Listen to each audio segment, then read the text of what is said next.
बोलिए वृंदावन बिहारी लाल की जय। पांचवा स्कंद सुख साकर। ओम श्री गणेशाय नमः। श्रीमद् भागवत महापुराण की जय। राजा प्रियव्रत भरत 7 दीप 9 खंड 14 भुवन और 28 नरकों की कथा। भारत माता भारती भारत भरद्वाज भुवन भूमि भव भगवती बजे बीतीजा भाज जन्म भूमि की आरती। जय जय भूमि माता स्वर्ग हर्ष भव भैभव तब बिन सुखदाता सब सम संपत्ति सुख सुत शुभ्र भवन दाता सब तुझ पर न्यौछावर सह शरीर प्यारा। जो कुछ वस्तु जगत में मेरी कहलाती प्रेम सहित वह तुझ पर जननी बल बल जाती। तब कारण मर कर भी पुनर्जन्म धारूं पराधीन नहीं देखूं शत्रु शीश तारूं। पराधीन माता को पुत्र लखै कोई वृथा जन्म ले जग में क्यों आयु खोई। जन्म भूमि की आरती जो मन लागावे हर नारायण सुख जस जन्म जन्म पावे। बोलिए वृंदावन बिहारी लाल की जय। महाराज प्रियाव्रत की कथा। सुखदेव जी कहने लगे कि हे राजन, अब मैं आपके सामने स्वयंभू मनु के बड़े पुत्र प्रियाव्रत की कथा कहता हूँ। सो चित्त को सावधान करके सुनूं। जब प्रियव्रत भगवान का भजन करने के लिए वन में चला गया तो इस संसार माया मोह को झूठा समझकर परमेश्वर का तप ही करता रहा। इस प्रकार उसको तप में लवलीन देखकर स्वयं महाराजा स्वयंभू मनु उनके पास जाकर कहने लगे कि हे पुत्र, अब तुमको सृष्टि पैदा कर पितृ से ऋण होना चाहिए। हे राजन, जब इस प्रकार बहुत सा उपदेश देने पर भी प्रियव्रत ने अपनी पिता का कहना नहीं माना तो वह उदास होते हुए अपना सा मुख लेकर चले गए। इसके बाद नारद और सनकादिक ऋषियों को साथ लेकर ब्रह्मा जी राजा प्रियव्रत के पास आकर कहने लगे कि हे प्रियव्रत, यद्यपि परमेश्वर का भजन करना प्रति उत्तम है परंतु वेद भगवान में स्वयं परमेश्वर ने बताया है कि जो नर अपने चारों वर्ण आसनों का नियम के साथ पालन नहीं करके कर्तव्य रहित हो मेरा भजन करेगा वह मुझे इतना प्रिय नहीं लगेगा जितना कि अपने नियम के साथ सब कर्तव्यों का पालन करता हुआ मेरा थोड़ा सा भी जो ध्यान करेगा। इसलिए तुम्हें यज्ञ करके देव ऋण और संतान उत्पन्न कर पितृ ऋण तथा फिर तप करके ऋषि ऋण से ऋण होना चाहिए। यदि आप ऐसा नहीं करोगे तो दोष के भागी बनोगे। और इसके साथ ये बात भी है कि मनुष्य में काम और क्रोध अधिक मात्रा में पाए जाते हैं और जब तक गृहस्थ आश्रम नहीं भोगा जाता तब तक ये अच्छी प्रकार शांत नहीं होते। इसलिए हे तात, हमारी बात मानकर हमारे पहले सृष्टि उत्पन्न करो। ये राजन, इस प्रकार ब्रह्मा जी की शिक्षा प्राप्त कर प्रियव्रत मानदी श्रीमती नगरी में आ गया और वहां राजगद्दी पर बैठकर धर्म से प्रजा का पालन करने लगा। तब विश्वकर्मा जी ने अपनी पुत्री वरदीशमती का उनसे विवाह कर दिया और कुछ दिनों के बाद उनके गर्भ से अग्निद आदि 10 पुत्र तथा जसवती नाम की कन्या हुई। इसी प्रकार देवताओं ने भी प्रसन्न होकर उनके साथ सातनी नामक कन्या का पानी ग्रहण कर दिया, जिससे उत्तम तमाम और तामस और रैवत 3 पुत्र जो कि 14 मनमंत्रों में गिने जाते हैं उत्पन्न हुए। हे राजन, एक दिन प्रियव्रत ने विचारा कि सूर्य मंदराचल पर्वत के पीछे चला जाता है तथा रात्रि हो जाती है, इसलिए ऐसा नवीन सूर्य चलाया जाए जिससे राज्य भर में सदा दिन ही बना रहे।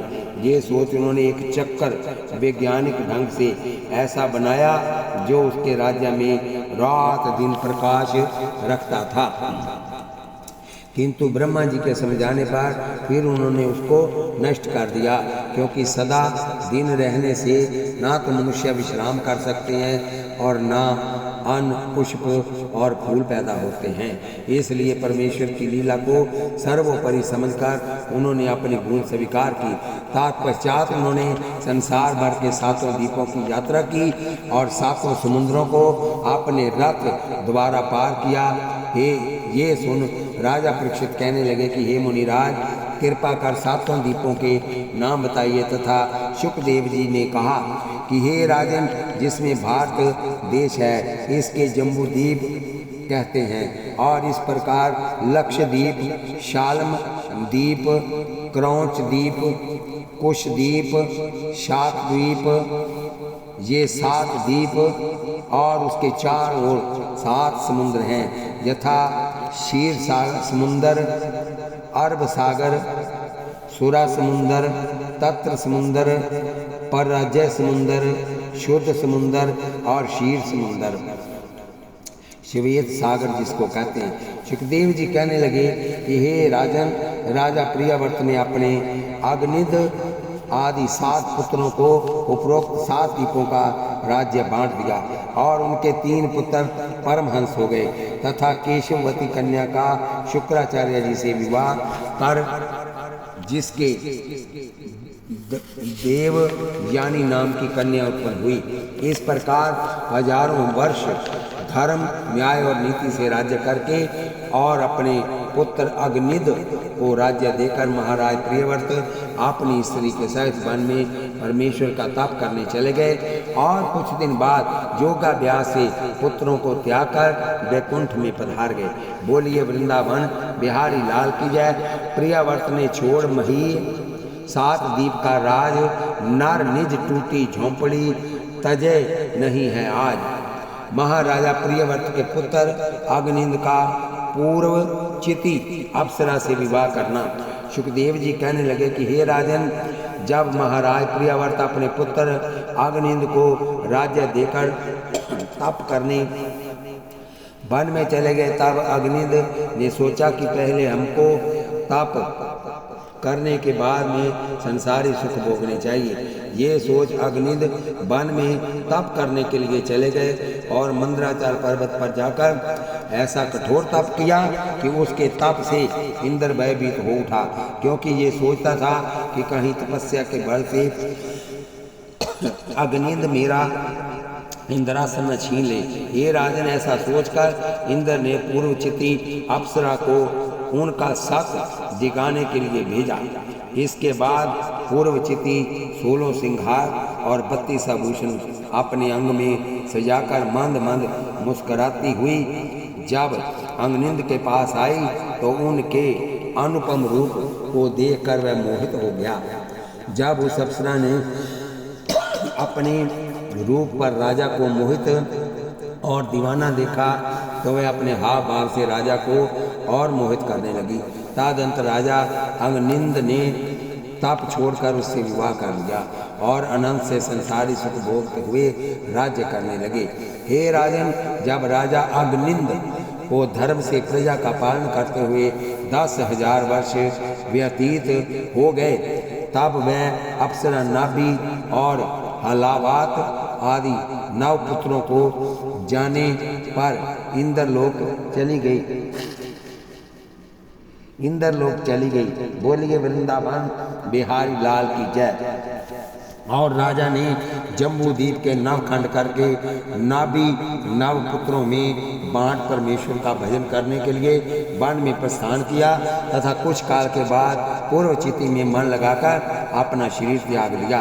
इसलिए गंधर्व होकर राजा अग्निंद फिर अपनी प्यारी पूर्व चिति अप्सरा से जा मिले। महाराजा नाभि के यहाँ भगवान ऋषभदेव जी का अवतार लेना। सुखदेव जी कहने लगे, हे राजन, जब राजा अग्निंद वन में तप करने के लिए चला गया तो नाभि आदि उनके 9 पुत्रों अपने खंडों में धर्म के साथ प्रजा का पालन करने लगे। जब राजा नाभि का बुढ़ापा आने पर भी कोई संतान नहीं हुई तो वे अपनी स्त्री मेरु देवी के साथ वन में परमेश्वर का तप करने चले गए और वहां जाकर उन्होंने ऋषि और महात्माओं को बुलाकर पुत्र कामना से बड़ा भारी यज्ञ किया। यज्ञ के बड़ी प्रकार संपूर्ण होने पर भगवान ने अपने चतुर्भुजी रूप से सबको दर्शन दे वरदान के लिए कहा, हे राजन, भगवान को इस प्रकार प्रसन्न देखकर राजा और उपस्थित सज्जनों ने उनको दंडवत प्रणाम और बहुत सी स्तुति की। स्तुति करते हुए राजा ने हाथ जोड़कर कहा कि हे त्रिलोकीनाथ, आपने दर्शन देकर मेरे पर बड़ी कृपा की।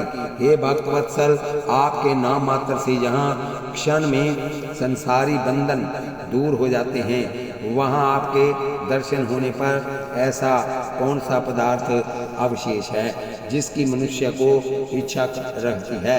हे दीन दयाल, यद्यपि आपकी कृपा से मुझे संसार के सब सुख प्राप्त है, परंतु तो भी इस दास की जी अभिलाषा है कि आप जैसा पुत्र देखना चाहता हूँ। राजा ने ये दीन वचन सुनकर परमेश्वर ने कहा, हे राजन, मैं स्वयं तुम्हारे अवतार धारण करूँगा।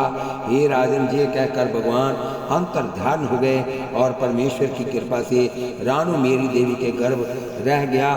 उस समय सब देवताओं ने भगवान की स्तुति कर राजा और रानी पर पुष्पों की वर्षा की तथा 10 महीने पश्चात जिस समय भगवान ऋषभदेव ने राजा नाभि के जहाँ जन्म लिया, उस समय ब्रह्मा आदि देवताओं ने बहुत सी स्तुति की और राजा रानी के आनंद का कोई ठिकाना न रहा। राजा नाभि का अपनी रानी समेत तप करने के लिए वन में जाना और ऋषभदेव का गद्दी पर बैठना। श्री सुखदेव जी कहने लगे, हे राजन, जिस समय ऋषभदेव जी अपनी बाल लीला करते थे, उस समय महाराज नाभि और महारानी मेरु देवी फूल कर कुप्पा हो जाते। इस प्रकार जब बाल लीला दिखाते हुए ऋषभदेव जी तरुण हो गए, तब राजा ने अपने मन में विचारा कि आप इसको राजगद्दी देकर वन में तप करने के लिए चले जाना चाहिए।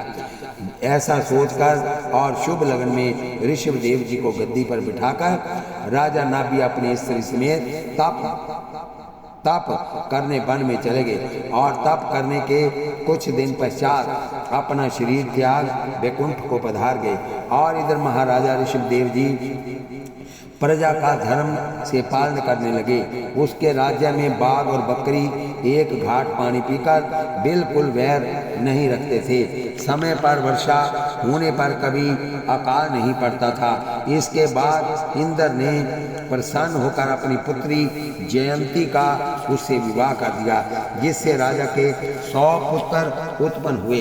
उसमें नव बालक जोगेश्वर हो भय और 81 वेद पढ़कर ब्राह्मण जैसे कर्म करने लगे तथा बड़ा पुत्र भरतखंड का और अन्य नवपुत्र अन्य खंडों के राजा हुए।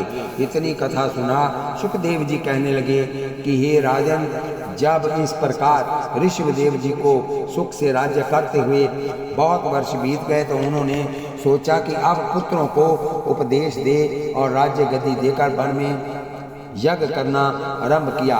और जब पुत्र परिजन पूर्वजन और प्रजाजन पास में एकत्रित हो गए, उस समय ऋषभदेव जी सबको संबोधित कर कहने लगे कि हे भद्र पुरुषों और प्यारे पुत्रों, आज मैं आपको अपना समझकर कुछ उपदेश करने लगा हूँ, सो कृपा कर ध्यान से सुन।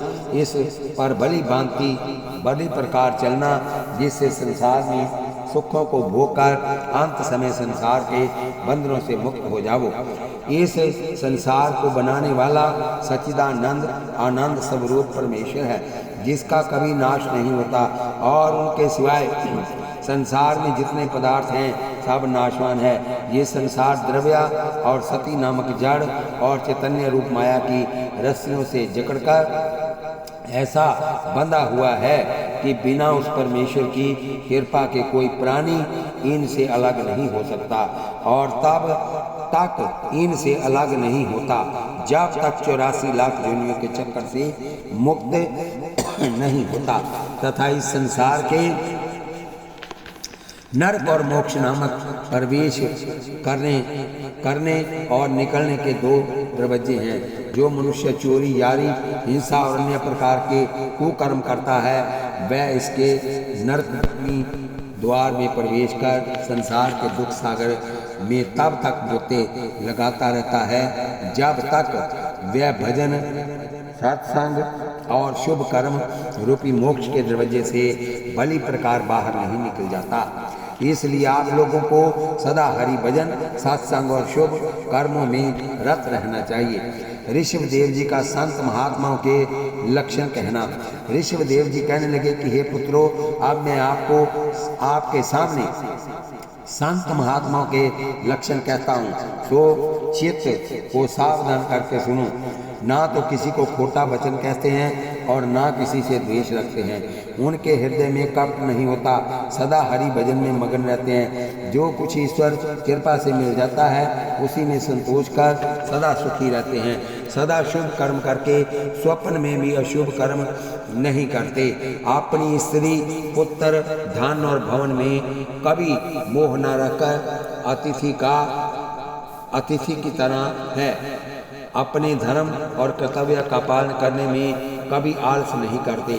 ऋषभदेव जी कहने लगे, हे पुत्रों, उपरोक्त लक्षण जिन गृहस्थी सज्जन पुरुषों में हों उनको सदा संत महात्मा समान समझकर उनका सत्संग करना और जिन वैरागी साधुओं में उपरोक्त लक्षण नहीं हो उनका कभी संग नहीं करना। श्री सुखदेव जी कहने लगे, हे राजन, इस प्रकार ऋषभदेव जी अपने पुत्रों और प्रजाजनों को ज्ञान सिखाकर बड़े पुत्र भरत को भारत का और अन्य नवपुत्रों को जम्बद्री के अन्य खंडों का राज्य देकर आप वन में परमेश्वर का तप करने के लिए चले गए और वहां जाकर उन्होंने जड़ भरत का रूप बना लिया। इतनी कथा सुनकर राजा परीक्षित कहने लगे, भगवान कृपा कर ये बताइए कि जड़ भरत किसे कहते हैं। सुखदेव जी बोले, हे राजन, जो आचार विचार और नहाना धोना आदि छोड़कर माल मूत्र की भी संज्ञा नहीं कर रखता उसे जड़ भरत कहते हैं। उसे कोई जो कुछ भोजन खिला दे वही खा लेता है, जो कुछ पहनने को देता वही पहन लेता है, अर्थात भोजन वस्त्र का कुछ उद्योग नहीं करके भगवान भजन में निश्चिंत बैठा रहता है तथा संसार भर की संपत्ति, सुख, रिद्धि और सिद्धियों की ओर आंख उठाकर भी नहीं देखता है। तो हे राजन, ऋषभदेव जी अपना इसी प्रकार जड़ भरत का रूप बनाकर भगवान की तपस्या करने लगे। ऋषभदेव जी के चाल चलन से संसार में जैन धर्म का प्रकट होना।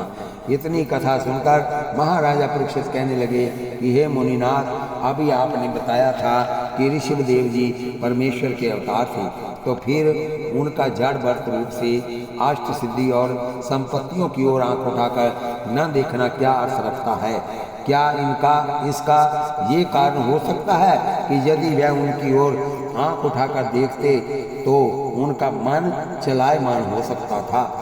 ये सुन सुखदेव जी कहने लगे, हे राजन, आपका ये अनुमान 16 आने सत्य है, क्योंकि मनुष्य के शरीर में काम, क्रोध, मद, लोभ, मोह और अहंकार ये 6 इतने प्रबल है कि ये निर्जीव दिखते हुए भी समय पाकर सजीव हो जाते हैं तथा इसमें कामदेव तो इतना प्रबल है कि बड़े बड़े मनुष्य और ऋषिश्वरों की अत्यंत निर्बल इंद्रियों को सबल बनाकर झटपट हजारों वर्ष के तप को धूलि में मिलाकर संसार सागर के अंधकूप में गिरा देता है। इसलिए भव सागर पार होने की इच्छा वालों को रिद्धि सिद्धि और संसारी सुखों की और स्वप्न में भी आंख उठाकर नहीं देखना चाहिए तथा जड़ भरत का रूप धारण करने के पश्चात मनुष्य को कर्म धर्म की कुछ आवश्यकता नहीं रहती, परंतु मनुष्य के लिए इसका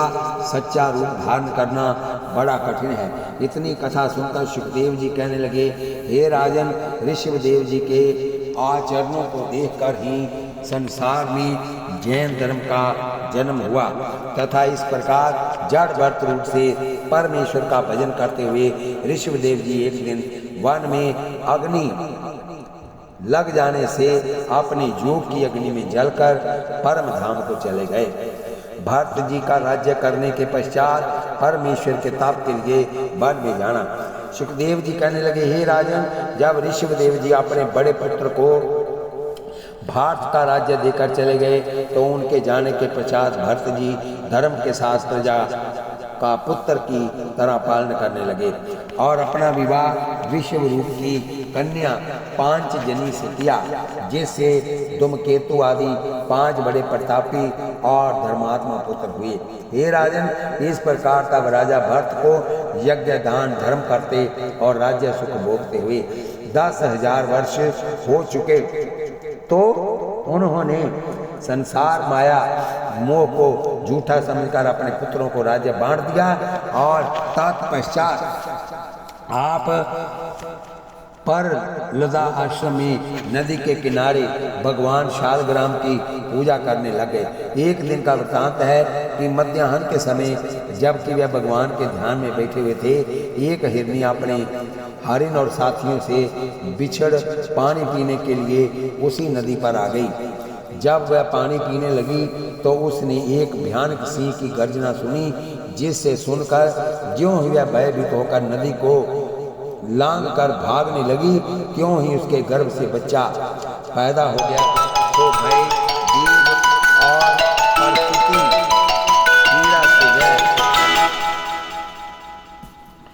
प्रसूति पीड़ा से वह त्यों ही वह बच्चा पैदा हो गया और प्रसूति पीड़ा से वह हिरनी वहीं ठंडी हो गई और वह नव जात मृग शिशु पृथ्वी पर पड़ा पड़ा हाथ में पैर मारने लगा। हे राजन, जब भरत जी ने ये दृश्य देखा, उनका सरल और नम्र हृदय दया से पल्लावित हो गया।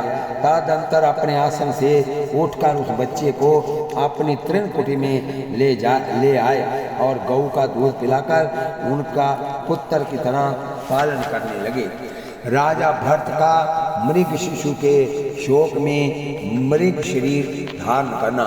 सुखदेव जी कहने लगे, हे राजन, उस बच्चे का पालन करते करते राजा भरत को उससे इतना मोह हो गया कि जप तप पूजा पाठ छोड़कर उनके लिए हरी हरी दूब खोदकर लाने लगे तथा दिन में अपने पास बिठाकर रात्रि को अपने पास सुलाने लगे।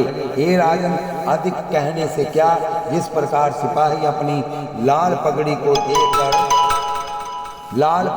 देखकर और बंदे अपने पुत्र को देखकर तथा मोर अपने परों को देखकर हर्ष से नाच उठता है, उसी प्रकार राजा भरत उस मृग के बच्चे को अपने आश्रम में कूदता और चरता हुआ देखकर मोर बन जाते थे और एक पल के लिए भी आंखों से ओझल नहीं होने देते थे।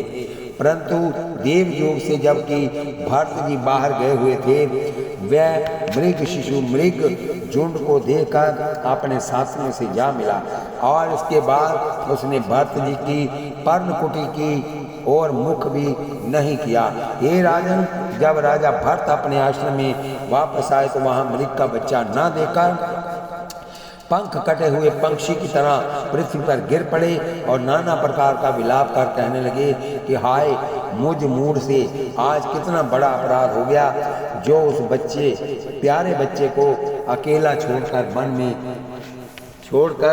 वन में धक्के खाने के लिए चला गया और इसी कारण वह मुझसे कुपित होकर कहीं वन में चला गया। तो हे परमेश्वर, मुझ पर दया करके मुझे मेरा बच्चा एक बार फिर दिखा दे।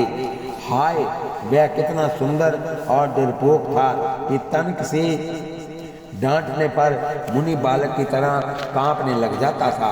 हे पृथ्वी, वह तेरे पर अवश्य है, इसलिए कृपा कर यही बता दे कि वह कहाँ है। हे राजन, रात्रि होने पर इस प्रकार चंद्रमा से कहता कि हे चंद्रदेव, तू मेरे बच्चे को बतला दे, नहीं मैं शीघ्र मर जाऊंगा। सुखदेव जी कहने लगे कि राजा भरत ने उस मृग के बच्चे का इतना शोक किया कि अपने स्त्री पुत्र और राज्य का मृग शिशु की याद में विलाप करते हुए राजा भरत का देहांत हो गया और मरते समय हिरण के बच्चे में ध्यान था, इसलिए दूसरे जन्म में उन्होंने मृग का शरीर पाया। इसका मतलब है कि अंत मता सोई गता, मारते वक्त जिधर जीव की मनुष्य का ध्यान जाता है वो वही बन जाता है। अगर मरते वक्त कुत्ता याद आ गया तो कुत्ते की जोनी में जाएगा, बिल्ली याद आ गई तो बिल्ली की जोत में जाएगा, पुत्र याद आ गया तो फिर मनुष्य ही बनेगा, स्त्री याद आ गई तो स्त्री रूप बनेगा। आइए भरत जी का मृग शरीर त्याग कर ब्राह्मण के जहाँ जन्म लेना। श्री सुखदेव जी कहने लगे, हे राजन, देखो बड़े ज्ञानी राजा भरत ने एक मृग के बच्चे में मन फंसाकर मृग का शरीर पाया, सो पाप आत्मा संसारी अज्ञानी जीव संसार में मन फंसाकर कौन कौन सा शरीर धारण कर क्या क्या दुख उठाते होंगे, इसी कथा से कुछ अनुभव किया जा सकता है। बोलिए वृंदावन बिहारी लाल की जय। यद्यपि राजा भरत ने मृग का शरीर पा लिया था, परंतु पहले जन्म में परमेश्वर की भक्ति करने से उसको अपने पूर्व जन्म की कथा ज्ञात थी। जिस समय में पिछली याद करते थे उस समय अपने को बार बार धिक्कारते थे। इसलिए हे राजन, वह सदा मृग झुंड से अलग रहकर और कुछ थोड़ा बहुत सूखी पत्तियां खाकर परमेश्वर के ध्यान में मग्न रहते थे।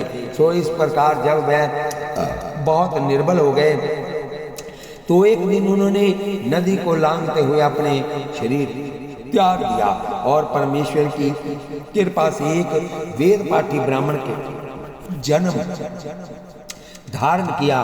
उसके पिता ने उसका भरत नाम रखकर पढ़ाने के लिए बहुत प्रयत्न किया, समय अपने किया, किंतु वह इसमें कृत कार्य नहीं हो सके। तदंतर उसने मरते समय अपने अन्य पुत्रों को भी यही शिक्षा दी कि वह भरत को पढ़ाने का पूर्ण प्रयत्न करे, परंतु उनके लाख प्रयत्न करने पर भी भरत एक अक्षर नहीं सीख सका और परमेश्वर के भजन में पागलों की तरह मगन रहा। तब हार कर उनके भाइयों ने उसे अपने खेतों की रखवाली के लिए छोड़ दिया और वही खेतों में उनको भोजन वस्त्र देने लगे। परंतु भरत जी का ये हाल था कि खेत में से ना तो किसी पशु को घेरता और ना किसी पंक्षी को उड़ाता था। उसकी ये अवस्था देखकर उनके सारे भाई उससे तंग आ गए। एक दिन का वृत्तांत है कि किसी भील राजा के नौकर बलि देने के लिए किसी मनुष्य की खोज में उधर आ निकले। सो उसे खूब मोटा ताजा देखकर कहने लगे, इससे अच्छा बलि का बकरा तुमको कहीं ढूंढने और लाख रुपए खर्च करने पर भी नहीं मिलेगा।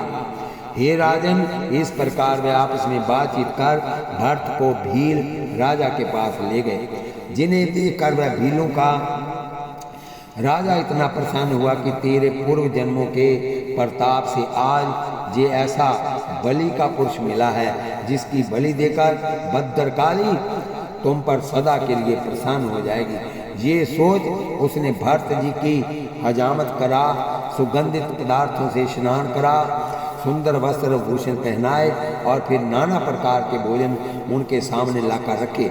उन्हें खाकर जड़ भरत बड़ा प्रसन्न हो मन में कहने लगा कि देखो, यह पुरुष मुझ पर कितनी कृपा कर मेरी सेवा कर रहे हैं, ऐसे भोजन वस्त्र दे रहा है कि आज दिन तक ऐसे भोजन वस्त्र माता पिता और भाइयों ने कभी नहीं दिए। सुखदेव जी कहने लगे कि हे राजन, जब भरत जी प्रेम से पेट भर चुके तो उनको भद्रकाली के मंदिर में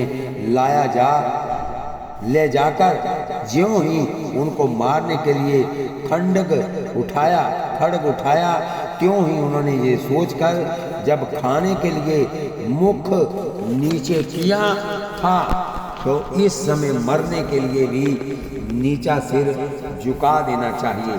अपना सिर झुका दिया सो उस पोषाचित कर्म को भगवती भद्रकाली न देख सकी और उसी समय खंडक हाथ में लिए हुए प्रतिमा से प्रकट होकर उस राजा और उसके पुरोहित को वहीं सदा के लिए सुला दिया और भरत जी से कहने लगी कि हे महात्मा, इस दुरात्मा दुष्ट को किसी दुरात्मा ने बहकाकर आप जैसे भक्त को मेरे नाम पर कष्ट देना ही नहीं बल्कि मारना चाहता।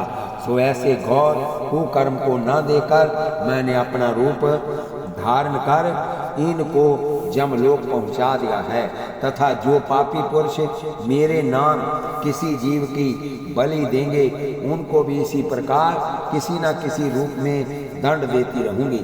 ये सुन भरत जी कहने लगे, हे माता, यद्यपि यह आत्मा अमर और शरीर नाशवान है, इसी ज्ञान से मुझे कभी जीने का भी दुख नहीं है, तो भी अधर्मी इस प्रकार देवताओं के आगे पशु पक्षी मनुष्यों की बलि देते हैं।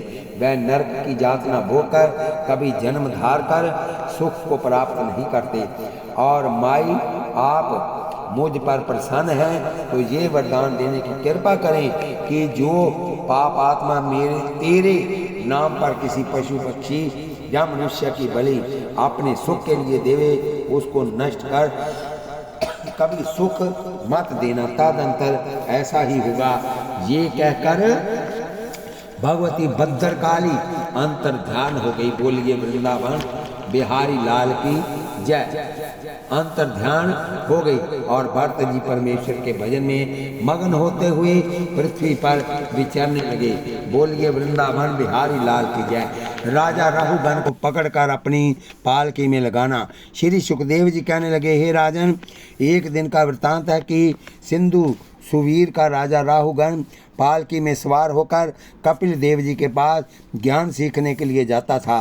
किसी कारणवश मार्ग में उनकी पालकी का एक कहार बीमार पड़ गया, इसलिए वह किसी सेवक की खोज में इधर उधर दृष्टि दौड़ा रहे थे कि उसको भरत जी दिखाई दिए। उनको मोटा ताजा देखकर राजा ने अपनी पालकी में लगा लिया।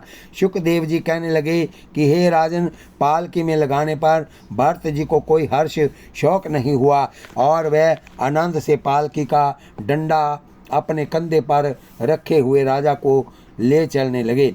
परंतु चलते चलते किसी चूंटी या अन्य कीड़े मकोड़े को देखकर उनको पैर से बचाने के लिए ठहर जाते थे, इसलिए पालकी पीपल के पत्ते की तरह हिल उड़ती थी। तथा राजा ने बार बार पालकी को हिलते हुए देखा तो क्रोध करके कहारों को कहा, हे कहारों, इस पालकी को बार बार क्यों हिलाते हो? ये सुनकर वह कहने लगे कि हे अन्नदाता, इस नए कहार को छोड़कर हमारा तनिक भी अपराध नहीं है। तब राजा राहुगण भरत जी को इस प्रकार व्यंग वचन कहने लगे कि हे रे कहार, एक तो तू पहले से ही दुबला पतला है और दूसरे बहुत अधिक मार्ग चलने से थकित हो चुका है, तीसरे तेरे अकेले पर ही तमाम भार है, चौथे तुम मरने का भी डर नहीं है। सो मैं समझाता हूँ कि इन सब कारणों से तेरा कमजोर शरीर का कांप कर पालकी के हिलने का कारण बन जाता है। राजा ने ये वचन सुन भरत जी पहले तो कुछ नहीं बोले, परंतु बार बार राजा को क्रोध आया और वृथा अभिमान करते हुए देखा तो वह कहने लगे, हे राजन, मैं जीवात्मा दुबला पतला हूँ और ना मोटा ताजा हूँ और ना मैं कभी थकित होता हूँ, ना कभी मरता हूँ। दुबला, मोटा और थकित होना तथा मरना ये सब शरीर के धर्म है। और जो तू अपने आप को राजा तथा मुझको कहार समझता है, ये भी तेरा अज्ञानी होने से वृथा अभिमान है।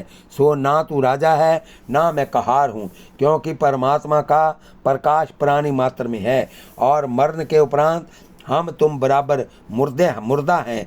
हे राजन, सुख दुख हर्ष और विषाद ये सब मन और शरीर के धर्म है, किंतु जीवात्मा इन सब से अलग है। सुख दुख आदि शरीर के धर्म से बिल्कुल प्रयोजन नहीं है। सुखदेव जी कहने लगे, हे परीक्षित, भरत के मुखारविंद से ये ज्ञान रूपी वाक्य तीर निकलकर राजा राहुगण के हृदय के कपाटों को तोड़ते हुए अंदर प्रवेश कर गए। उस समय राजा पालकी से नीचे उतरकर भरत जी के चरणों में गिरकर स्तुति करने लगे कि हे महात्मन, मुझ मूढ़ का अपराध क्षमा कर कृपालु होने की कृपा कीजिए, और हे नाथ, साथ ही ये भी बताने की कृपा कीजिए कि आप ब्रह्मा विष्णु महेश में किसके अवतार हैं, जो मुझ मूर्ख को ज्ञान देकर कृतार्थ करने आए हैं, अथवा अन्य किसी मुनीश्वर ऋषिश्वर जोगीश्वर से आप कोई हैं। हे दया सागर, आप चाहें तो कुछ हो, परंतु मेरा अपराध अवश्य क्षमा करें, क्योंकि मैं महादेव की त्रिशूल, इंद्र के ब्रज और अन्य देवता व दैत्यों से नहीं डरता, किंतु साधु संत और ब्राह्मणों के शाप से तीर की तरह कांपता हूँ। हे महात्मन, यदि मैं कपिल मुनि के पास ज्ञान शिक्षा के लिए जा रहा था, परंतु ईश्वर की कृपा से आपके बीच में ही दर्शन हो गए, इसलिए मुझ विवेकहीन को ज्ञान देकर कृतार्थ कीजिए। ये सुन भरत जी कहने लगे, हे राजन, ये जीव अपने कर्मानुसार देवता, दैत्य, मनुष्य, पशु पक्षी और राजा अथवा रंक होकर 84 लाख योनियों में तब तक चक्कर लगाता है जब तक परमेश्वर का ध्यान कर उनकी कृपा से मुक्त नहीं हो जाता। बोलिए।